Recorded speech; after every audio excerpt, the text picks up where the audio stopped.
Secondary schools for girls have also reopened, with the approval of local Taliban government officials. The move signals a willingness on the part of the Taliban to shape policy around cultural differences in Afghanistan, in contrast to the 1990s, when they imposed strict social rules on everyone under their rule. In Balkh and Kunduz provinces, which include the north's two largest cities, Mazar-i-Sharif and Kunduz, schools for teenage girls have been open for about a month. In Balkh, the Taliban's top education official asked teachers to persuade girls to return to school.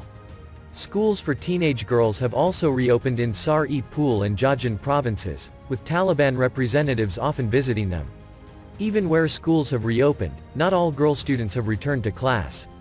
At a school in the northern city of Kunduz, a third of 3,000 students are absent, according to its principal.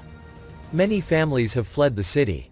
Others do not rely on assurances from the local Taliban that girls are allowed to go to school. Some worry that Taliban fighters will harass their teenage daughters on their way to school. The Taliban's decision to severely restrict education for girls after taking power is one of the most convincing signs that the harsh rights of Afghan women are being withdrawn. How the new Kabul government treats women is a key marker of whether the Taliban has become more liberal and acceptable to the international community, since toppling the Afghan Republic on August 15. In the late 1990s, the Taliban imposed harsh restrictions on Afghan women, barring them from education and work, and barring them from leaving home without a male guardian. It is not clear how soon or if high schools for girls will open across the country. The Taliban leadership in Kabul has so far refrained from taking a clear stance on women's education.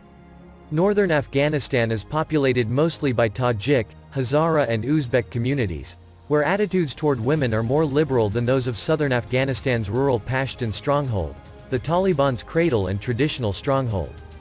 There is more political resistance within Taliban ranks to allow girls to go to school in Afghanistan's more culturally conservative south and east. And less pressure from the population to do so, said Pashtana Durrani, an Afghan education activist.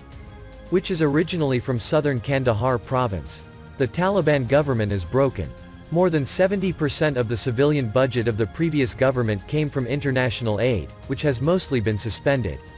More than $9 billion in central bank assets are frozen in the US and other Western countries. The banking system is barely functioning. Revenue received through customs duties and taxation may only cover a fraction of public expenditure. Teachers in northern Afghanistan say they are happy that their girls can go back to school, but their own financial situation remains shaky. Some cannot even afford to travel from their homes to schools.